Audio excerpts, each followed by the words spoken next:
जी बच्चों, स्टार्ट करें फिर।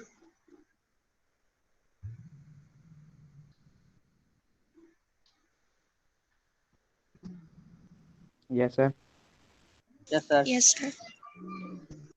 अच्छा जी, तो बिस्मिल्लाहिर्रहमानिर्रहीम।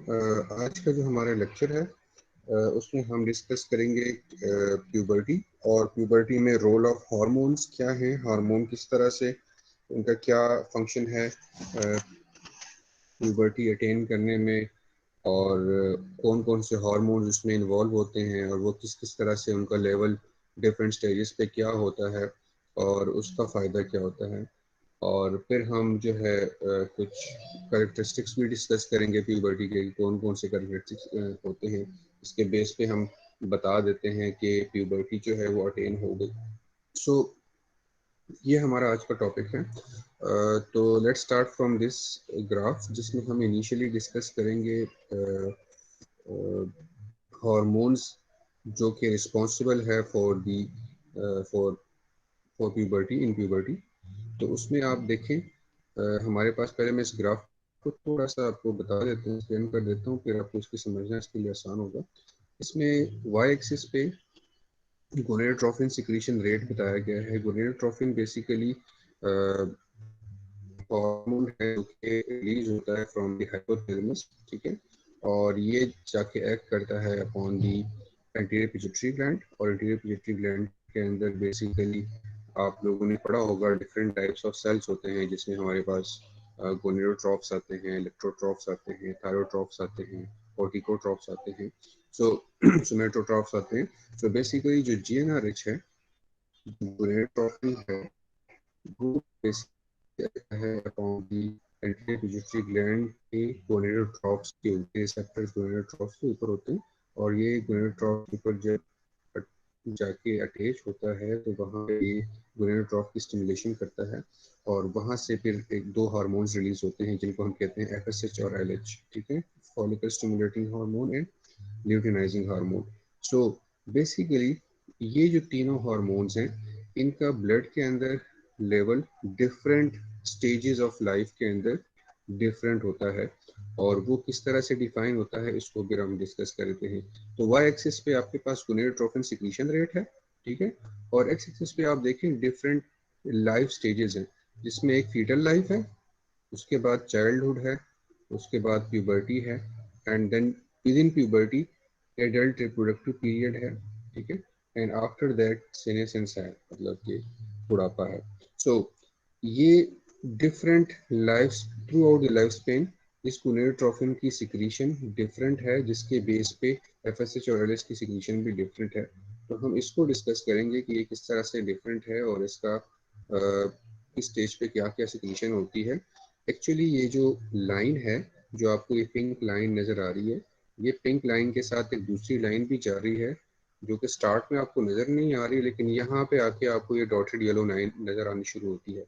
इसका मतलब ये है कि जो डॉटेड येलो लाइन है, ये बेसिकली स्टार्ट से ही शुरू हुई है, बट स्टार्ट से ये बेसिकली मर्ज्ड है with the pink line because in male and female up to this stage जो लेवल है हार्मोन्स का, इन तीनों हार्मोन्स का वो सेम होता है, but during adult reproductive period फिर ये जो लेवल है ये डिफरेंट हो जाते हैं मेल और फीमेल्स के अंदर। इस वजह से फिर यहाँ पे आपको ये येलो लाइन नज़र आना शुरू हो गई है, ठीक है। इससे पहले आपको नहीं नज़र आ रही, इससे पहले इस वजह से नज़र नहीं आ रही कि वो बेसिकली इस पिंक लाइन के साथ साथ ही आ रही है। इसका मतलब ये है कि इससे पहले तक का दोनों के अंदर जो है मेल और फीमेल दोनों में हार्मोनल लेवल जो है वो सेम रहता है। तो चलिए हम स्टार्ट करते हैं सबसे पहले फीटल लाइफ से। अगर आप यहाँ पे देखते हैं फीटल लाइफ में, तो फीटल लाइफ में जो बेसिकली जो GnRH है जो कि रिलीज होता है फ्रॉम द हाइपोथैलेमस, सो इसकी जो रिलीज है ये स्टार्ट होती है फ्रॉम जेस्टेशन वीक 4, मतलब 4th वीक से। जिस तरह आफ्टर फर्टिलाइजेशन जो जेस्टेशन पीरियड स्टार्ट होता है, सो उस पीरियड के 4th वीक पे, मतलब पहले चौथे हफ्ते पे GnRH की रिलीज जो है वो स्टार्ट हो जाती है फ्रॉम दी हाइपोथैलेमस। ये रिलीज जो है जिसका लेवल है ये कम रहता है प्यूबर्टी तक, ठीक है। और जब GnRH रिलीज होगा तो ये जाके ब्लड के थ्रू ट्रेवल करेगा towards the anterior pituitary gland, और एंटीरियर पिट्यूटरी ग्लैंड जो है वहाँ पे इसके रिसेप्टर्स होंगे गोनेडोट्रॉफ्स के ऊपर, और वहाँ रिस्पॉन्स में हार्मोन रिलीज होगा जिसको हम कहेंगे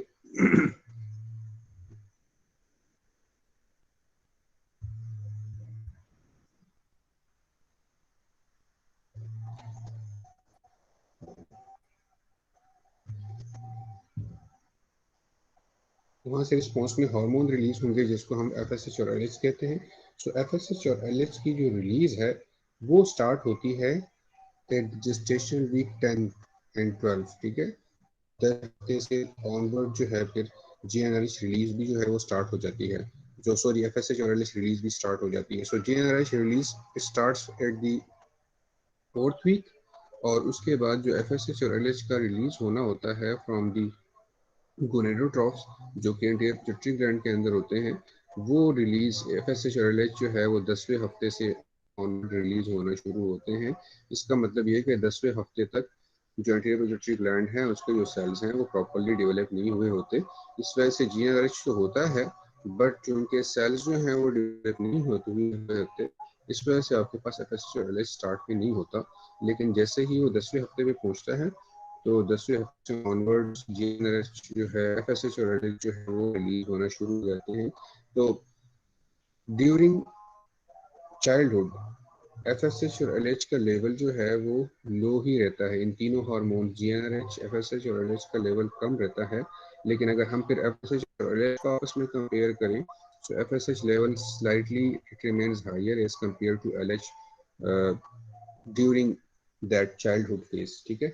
लेकिन जब प्यूबर्टी आती है और आगे फिर जो रिप्रोडक्टिव फेज होता है तो उसमें सिक्रेटरी पैटर्न है GnRH का, FSH का और इसका, ये चेंज हो जाता है। इस तरह से चेंज हो जाता है कि फिर LH जो है, अब आपके देखें जैसे ही प्यूबर्टी अटेन होती है तो आप देखते हो आहिस्ता आहिस्ता जो है ये GnRH का लेवल बढ़ रहा है, इस तरह से FSH और LH का लेवल भी बढ़ रहा है। लेकिन जैसे ही रिप्रोडक्टिव फेज स्टार्ट होता है तो उस केस में आप देखें जो आपके पास दोनों हार्मोन्स हैं एंटीरियर पिट्यूटरी हार्मोन्स, उसमें जो LH है और FSH, उसमें क्या होता है कि LH का लेवल जो है वो हाई होना शुरू होता है एज कम्पेयर टू FSH, ठीक है। और ये आपको पता है कि ये किस तरह से क्यों हाई रहता है, बिकॉज यहाँ पे आप देख रहे हैं इन केस ऑफ मेल तो कोई इफेक्ट नहीं आ रहा, लेकिन specially in case of female आप देख रहे हैं कि आपके पास LH का लेवल जो है वो हाई हो रहा है as compare to FSH, because यहाँ पे रिप्रोडक्टिव फेज स्टार्ट होता है जिसमें हम बेसिकली कहते हैं कि 28 डे साइकिल जो मेंस्ट्रुअल साइकिल है वो स्टार्ट हो जाता है। तो उस मेंस्ट्रुअल साइकिल के अंदर जो हम आगे पढ़ेंगे डिस्कस करेंगे उसके अंदर डिफरेंट फेजेस हैं, और कुछ फेजेस के अंदर जब ओव्यूलेशन होती है तो उसके लिए LH जो है वो बहुत ज़्यादा रिस्पॉन्सिबल है फॉर ओव्यूलेशन। सो इस वजह से इस स्टेज में जो प्रोडक्टिव एडल्ट रिप्रोडक्टिव पीरियड है उसमें इन केस ऑफ फीमेल्स ये इन दोनों हार्मोन्स की अगर बात करें तो उसमें LH लेवल जो है वो हाई रहता है एज कम्पेयर टू FSH, ठीक है। एंड आफ्टर दैट जब आप आगे जाते हो, जब रिप्रोडक्टिव पीरियड खत्म हो जाता है तो उसमें दोबारा जब सेनेसेंस आता है सो उसमें आप देख रहे हो कि वापस जो है हार्मोन्स अपने पहले वाले स्टेज पे आ जाते हैं जो चाइल्डहुड में थे, जो चाइल्डहुड में थे उसी स्टेज में दोबारा आ जाते हैं जिसमें एफएसएच हाई था और एलएच कम था, ठीक है। But so so this is how GnRH, FSH and LH behaves throughout the lifespan in both male and females, ठीक है। सो ये हमारे पास था कि किस तरह से वर्क करता है। अब हम आते हैं ये जो फेज है, ये जो एडल्ट पीरियड है, इसमें आप देख रहे हैं जो GnRH है, जो FSH है और LH है, इनके specially in case of female, ये एक पल्सेटाइल पैटर्न अडॉप्ट कर लेते हैं, ठीक है। ये स्टेबिलिटी हो जाती है, ये कभी हाई होता है कभी लो होता है ड्यूरिंग दी ये एक वेव आपको नजर आ रही है, ये जो एक वेव नजर आ रही है एक मेंस्ट्रुअल साइकिल नोट कर रहा है। तो पूरे मेंस्ट्रुअल साइकिल के अंदर, रिप्रोडक्टिव साइकिल के अंदर क्या होता है, डिफरेंट स्टेजेस जो होते हैं, डिफरेंट फेजेस होते हैं। फिर कभी जो है आपके पास हाई होता है, कभी हार्मोन का लेवल लो होता है। ये पल्सेटिलिटी, ये जो पल्स पैटर्न है कि कभी हाई होना कभी लो होना, ये इम्पोर्टेंट है, इम्पोर्टेंट है फॉर द रिप्रोडक्टिव प्रोडक्शन। तो ये पल्सेटाइल पैटर्न जो है किस तरह से आता है, किस तरह से इशू होता है pulsatile excuse me sir. Release, किस तरह शुरू। जी जी। सर आपकी आवाज़ डिस्टर्ब हो रही है। अच्छा, अब ठीक है। नहीं सर, क्लियर नहीं आ रही। अब सब बहुत ज्यादा हो रही है, समझ नहीं आ रही आप क्या बता रहे सर, हैं। अटक रही है बार बार। अच्छा जी, अब कैसी है, ठीक है। No sir. देख सकते हैं।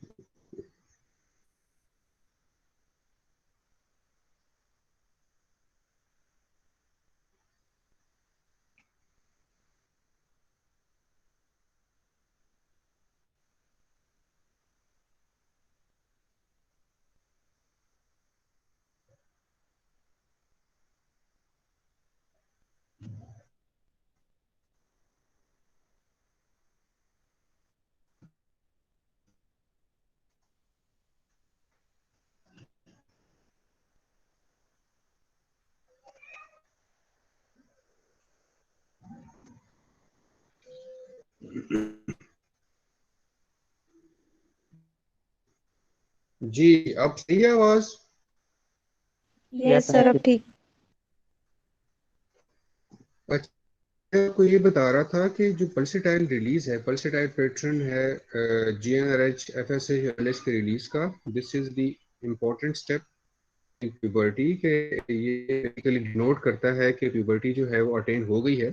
सो व्हाट, अब हम इसको डिस्कस करते हैं कि वो कौन कौन से फैक्टर्स हैं जो कि इस पल्सेटाइल पैटर्न के रिलीज को जो है वो करवाते हैं।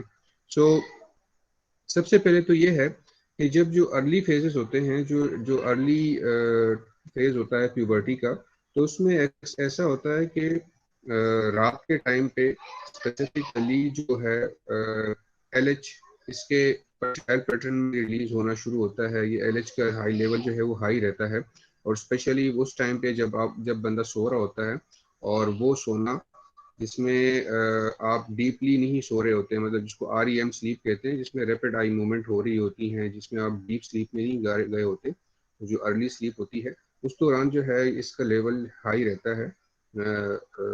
जी उसका क्या कहते हैं, LH का लेवल। तो ये एक फैक्टर है। दूसरा जो फैक्टर इसमें ये है कि जो अर्ली प्यूबर्टी, जब प्यूबर्टी जो है वो इसके अर्ली फेज के अंदर जो GnRH रिसेप्टर्स हैं उनकी सेंसिटिविटी जो है वो बढ़ जाती है। मतलब कि हार्मोन तो उतना ही है, GnRH के ऊपर से इतना ही आ रहा है, लेकिन जो गोनेडोट्रॉफ्स हैं उसके ऊपर जो रिसेप्टर्स हैं GnRH के, उसकी सेंसिटिविटी बढ़ जाती है।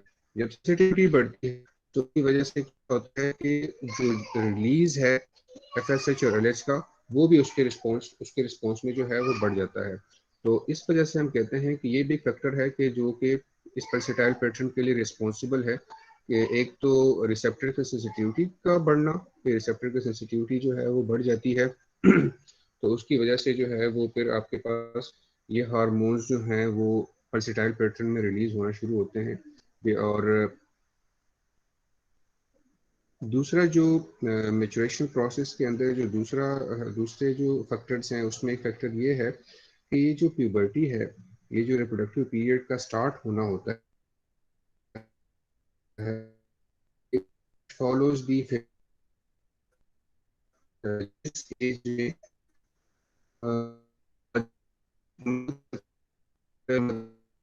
पीरियड स्टार्ट हो गया,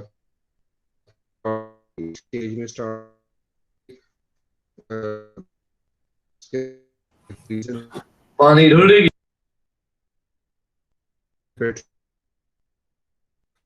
सर आपकी आवाज नहीं आ रही हमें बिल्कुल भी।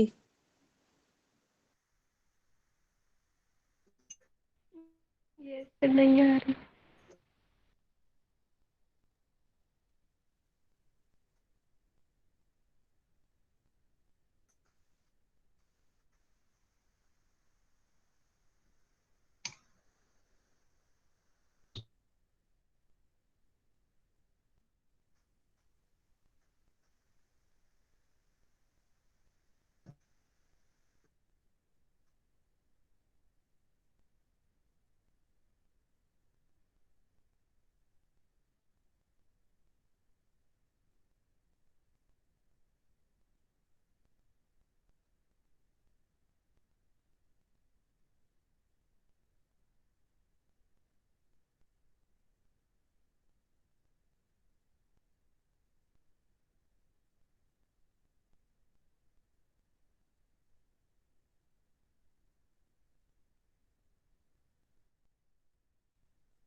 जी बच्चों, मेरी आवाज अब आ रही है आपको?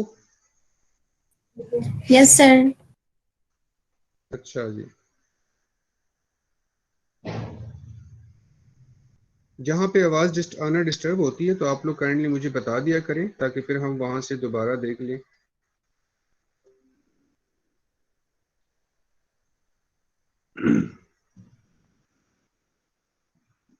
जी अब ठीक है, मेरी आवाज सही आ रही है आप सबको बेटे?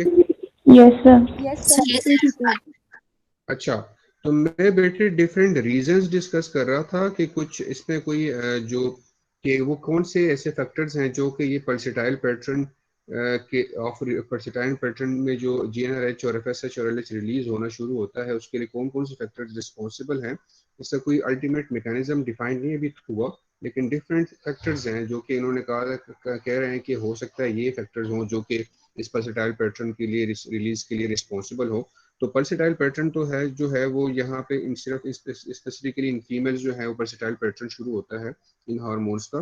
तो उसमें जो एक फैक्टर है इन्होंने बताया है कि ये जो प्यूबर्टी है जिसमें पल्सेटाइल पैटर्न शुरू होना होता है, ये बेसिकली जेनेटिकली प्रोग्राम्ड होता है, जिसपे वो फेमिलियल पैटर्न को फॉलो करता है कि जिस एज में मदर जो है उसमें उनको फर्स्ट टाइम जब पल्सेटाइल पैटर्न ऑफ जीएनआरएच और एफएसएच रिलीज होना शुरू हो गया था, उसी एज में अक्सर जो है वो डॉटर्स को भी होता है। एक तो ये एक फैक्टर बताया गया है। तो दूसरा जो है ये फैक्टर ये है कि जो जैसे जैसे प्यूबर्टी आती है, जैसे जैसे प्यूबर्टी नज़दीक आती है, तो ये जो जीएनआरएच कि जो हाइपोथैलेमस के अंदर जो GnRH के न्यूरॉन्स हैं वो बेसिकली उनकी मैच्योरेशन जो है वो जैसे जैसे आप चाइल्डहुड आगे प्रोसीड करती है प्यूबर्टी की तरफ, तो जो न्यूरॉन्स हैं हाइपोथैलेमस के अंदर जो कि GnRH सिंथेसाइज और रिलीज करते हैं, उनकी मैच्योरेशन प्रोसेस जो है वो आहिस्ता आहिस्ता होनी शुरू होती है। और जैसे ही प्यूबर्टी अटेन होती है तो वो ज़्यादा अच्छे तरीके से वो प्रॉपरली मेच्योर हो गए होते हैं और इस वजह से फिर वो रिलीज जो है वो शुरू करते हैं। सो कहा जाता है कि during childhood, before puberty, during और चाइल्डहुड वाला जो पीरियड है ये बहुत इंपॉर्टेंट है इसलिए कि इस दौरान मेचुरेशन हो रही होती है हाइपोथैलेमिक न्यूरॉन्स की, उन न्यूरॉन्स की जो जेनरेशन प्रोड्यूस और सिंथेसाइज करेंगे फ्यूचर में, ताकि पल्सेटाइल पैटर्न रिलीज हो फिर आपके पास ये दो GnRH भी और बाकी उसके रिस्पेक्टर दोनों हार्मोन्स भी। सो उसके लिए कुछ फैक्टर्स बहुत इंपॉर्टेंट है। तो ये होता है कि जो सेंट्रल नर्वस सिस्टम के जो डिफरेंट थिंकिंग प्रोसेस है, जो स्ट्रेस लेवल है, अगर किसी भी इंडिविजुअल का stress level different during childhood वो ज़्यादा होता है, सो उसकी वजह से जो इन न्यूरॉन्स की जो मेचुरेशन है वो डिले होती है, डिस्टर्ब होती है। इसकी वजह से फिर जो प्यूबर्टी है वो टाइम पे अटेन नहीं होती। स्पेसिफिकली मैं इस पल्सेटाइल पैटर्न की बात कर रहा हूँ। सेकंड जो इम्पोर्टेंट चीज़ है वो बेसिकली न्यूट्रिशन है, कि अगर न्यूट्रिशन जो है वो माल नरिश्ड है, गर्ल्स जो है वो कैलोरिक जो है उनकी डिप्रीवेशन होगी, सो उसमें भी डिलेड प्यूबर्टी जो है वो आती है। तो इस वजह से कहा जाता है कि जो स्ट्रेस है और जो कैलोरिक डिप्रीवेशन है, जो माल न्यूट्रिशन है, ये दोनों बड़े इंपॉर्टेंट फैक्टर हैं जो कि डिफाइन करती हैं, जो कि डिले करती हैं ऑनसेट ऑफ प्यूबर्टी को। एक तो ये तीन चीज़ें मैंने आपको बता दी, एक जेनेटिक रीज़न था, सेकंड जो है वो आपके पास आ गया न्यूट्रिशन फैक्टर और साथ में स्ट्रेस फैक्टर, और इसके अलावा एक चौथा फैक्टर हमारे पास है, वो ये है कि आपको पता है कि आपके ब्रेन के अंदर एक ग्लैंड होता है जिसको हम कहते हैं पाइनियल ग्लैंड, और पाइनियल ग्लैंड जो है उससे एक हार्मोन रिलीज होता है, उसको कहा जाता है मेलेटोनिन। सो मेलेटोनिन एक हार्मोन है और इसका फ़ायदा क्या होता है, ये हार्मोन इस कहा जाता है कि ये during childhood, before puberty, during childhood blood के अंदर मेलेटोनिन का लेवल हाई रहता है। और ये जो ब्लड के अंदर जो मेलेटोनिन है इसका नेगेटिव इफेक्ट है, नेगेटिव फीडबैक इफेक्ट है upon the hypothalamic neuron which actually releases the GnRH, मतलब कि ये GnRH की रिलीज को इनहिबिट करता है। सो ड्यूरिंग चाइल्डहुड चूंकि इसका लेवल ज़्यादा है मेलेटोनिन का ब्लड के अंदर, सो ये क्या करता है, ये GnRH के रिलीज को सप्रेस रखता है, इसकी वजह से GnRH रिलीज नहीं हो पाता और प्रेसिटिलिटी स्टार्ट नहीं हो पाती। लेकिन जैसे जैसे चाइल्डहुड से टुवर्ड प्यूबर्टी मूव होता है, मूवमेंट होती है, लाइफ स्पेन आगे जाती है, सो उसमें क्या होता है कि आहिस्ता आहिस्ता मेलेटोनिन का लेवल डिक्रीज होना शुरू होता है, और जब मेलेटोनिन का लेवल कम होता है तो उसकी वजह से क्या होता है कि जो सिप्रेसिव इफेक्ट था उसका GnRH हार्मोन न्यूरॉन्स के ऊपर, वो ख़त्म होना शुरू होता है और GnRH का रिलीज जो है वो Aahista Aahista with the passage of time वो बढ़ना शुरू होता है और फाइनली आपके पास फर्टिलिटी जो है वो आ जाती है। ठीक है, सो ये आपके पास एक फैक्टर आ गया जिसके थ्रू आप ये चार फैक्टर्स मैंने आपको बता दिए जो कि रिस्पॉन्सिबल हैं for the onset of puberty. और यहाँ तक इस हार्मोन्स के लेवल तक आपको किसी चीज़ की समझ ना आई हो तो आप लोग पूछ सकते हैं, नहीं तो फिर हम आगे कैरेक्टरिस्टिक्स डिस्कस करते हैं और फिर अपना लेक्चर एंड करते हैं। जी, यहाँ तक किसी चीज़ की समझ ना आई हो, इस ग्राफ में किसी चीज़ की आपको समझ ना आई हो तो प्लीज़ आप लोग पूछ सकते हैं।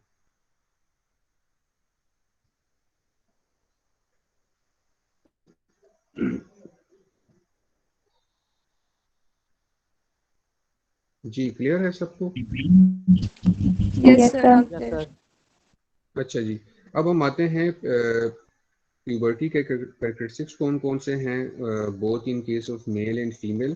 तो कौन कौन से फैक्टर्स हैं जो कि आपको बता देते हैं कि प्यूबर्टी जो है वो अटेन हो गई है इन बॉयज़ एंड गर्ल्स।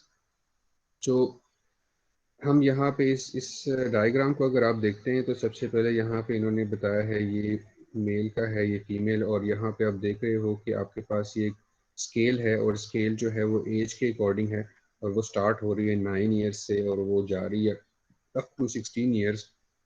इसी तरह से सिमिलरली यहाँ पे इन केस ऑफ फीमेल भी आप लोग देखें तो आपको ये सिमिलर पैटर्न नज़र आ रहा है। तो इन केस ऑफ यहाँ पे अगर हम सबसे पहले मेल को हम डिस्कस करें, तो मेल में क्या है कि चूंकि प्यूबर्टी, अब इससे पहले हमें पता चल गया कि it is associated with the activation of hypothalamic pituitary axis, कि जब वो एक्टिवेट होता है, सो हाइपोथैलेमिक पिट्यूटरी एक्सेस जब डेवलप हो जाता है, मतलब जिसमें जीएनआरएच हाइपोथैलेमस से रिलीज हो रहा होता है और वो पिट्यूटरी ग्लैंड पैक कर रहा होता है, और पिट्यूटरी ग्लैंड से एफएसएच और एलएच रिलीज हो रहे होते हैं। तो फिर ये एफएसएच और एलएच क्या करते हैं, जब ब्लड में आते हैं, ये टूवर्ड्स टारगेट आर्गन मूव करते हैं। तो बेसिकली इसके टारगेट होते हैं गोनेड्स, यानी कि टेस्टीज एंड ओवरीज। तो अगर हम मेल की बात कर रहे हैं, so they basically act upon the testes. और वहाँ पे क्या होता है कि टेस्टीज की जो सेल्स हैं, उनकी ग्रोथ और डेवलपमेंट और उनके अंदर जो रिस्पेक्टिव क्या कहते हैं सेल्स हैं, उनमें जो respective hormones synthesize and produce होते हैं, उनकी डेवलपमेंट करना, वो बेसिकली इसका काम होता है। इन ये एफएसएच और एलएच के अंडर होता है। सो इसमें क्या होता है कि जब प्यूबर्टी, जब ये हाइपोथैलेमिक पिट्यूटरी एक्सेस डेवलप हो जाता है, तो ये हार्मोन बेसिकली टेस्टिस को स्टिमुलेट करते हैं, जिसकी वजह से लेडिक सेल्स जो हैं वो टेस्टोस्टेरोन हार्मोन प्रोडक्शन इंक्रीज कर लेते हैं। और साथ साथ जो टेस्टिस के अंदर बेसिकली हमारे पास सेमिनिफेरस ट्यूब्यूल्स होते हैं, उनका नंबर, उनका साइज जो है वो बढ़ना शुरू हो जाता है। और साथ साथ जो है, जो एक्सेसरी ग्लैंड्स हैं, सेक्स ग्लैंड, जो प्रोस्टेट ग्लैंड्स हैं, उनकी भी डेवलपमेंट जो है वो स्टार्ट हो जाती है। और इसके साथ साथ जो अगर हम लीनियर ग्रोथ की बात करें, तो लीनियर ग्रोथ जो है, अगर आप यहाँ पे in case of male check करें, तो ये आपके पास स्टार्ट हो रही है 13 से, एज ऑफ 13 से, और ये फिर जा रही है up to the age of 16। मतलब इस एज के दौरान जो है वो लीनियर ग्रोथ होती है। और एट द एज ऑफ 16 फिर आपके पास एपिफिजियल प्लेट जो है, जो बोन का जो एपिफिजियल प्लेट है, उसकी क्लोजर हो जाती है, और आपके पास जो है फिर फर्दर लीनियर ग्रोथ नहीं होती। तो इसलिए कहा जाता है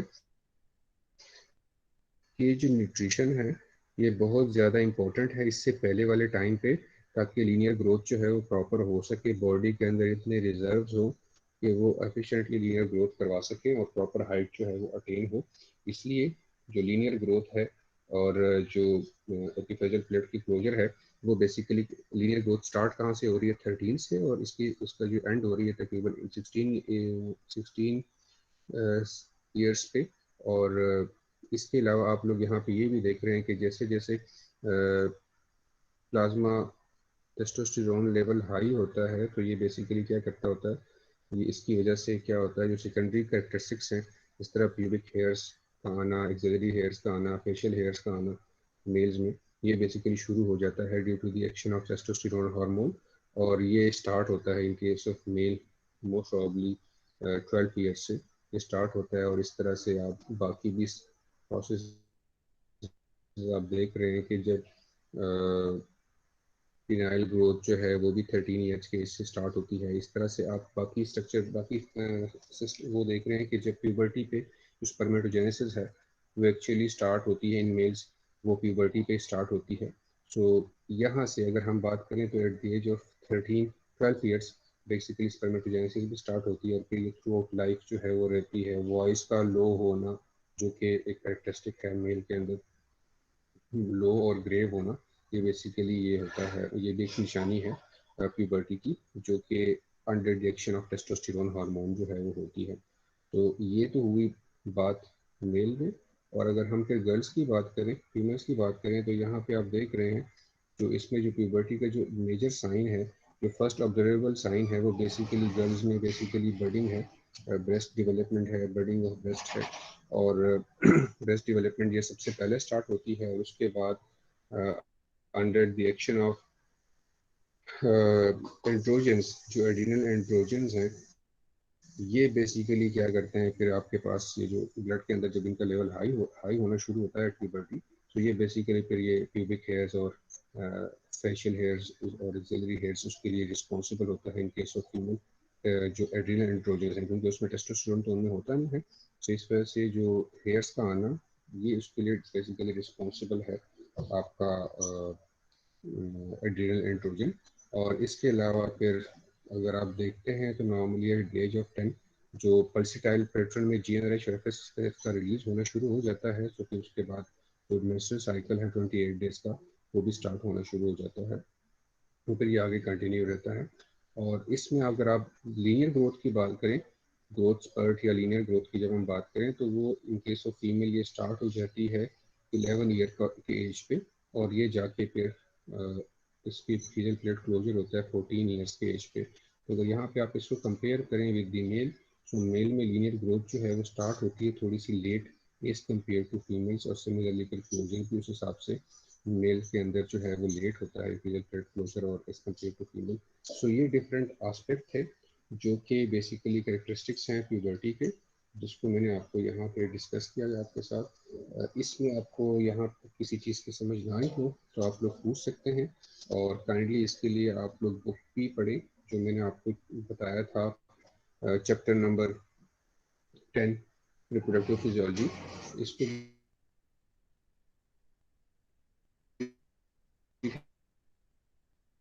काइंडली आप लोग एक दफ़ा इसको क्वेश्चन हो तो आप पूछ सकते हैं। जी बच्चे, किसी चीज़ की समझ ना आई हो तो प्लीज़ आप तो पूछ सकते हैं।